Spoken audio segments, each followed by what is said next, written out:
আমার এই পাখি যেমন লোকজন ভালোবাসে তেমনই ভালোবাসে মনি আর মনাকে। কদিন এই দুটোকে না দেখলে তার যেন গলাটাই শুকিয়ে যায়। মা, মনি কবে আসবে, মনা কবে আসবে? তাই দুজনকেই কদিন পর পর ডেকে পাঠায় যে পাখির সঙ্গে দেখা করে যা। আর আজকে আমরা ছিলাম মনার বাড়িতে, তাই মনি এসেছে আর মনির সঙ্গে এসছে ছোটদা আর ছোটদি।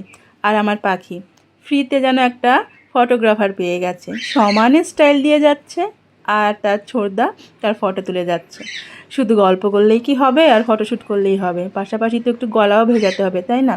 তাই এই সুন্দর শেফে তরমুজ কেটে রেখেছিল পাখির মামি, আর সেটাই আমি সবাইকে সার্ভ করলাম।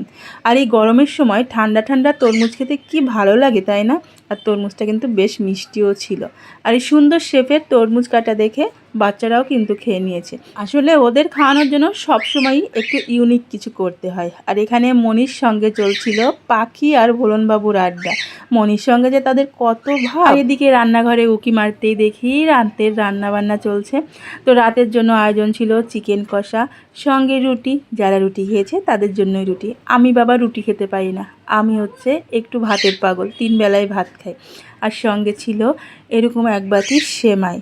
খাবার পরে একটু মিষ্টি না হলে কিন্তু বাঙালির আড্ডা বলো আসর বলো কিছুই জমে না।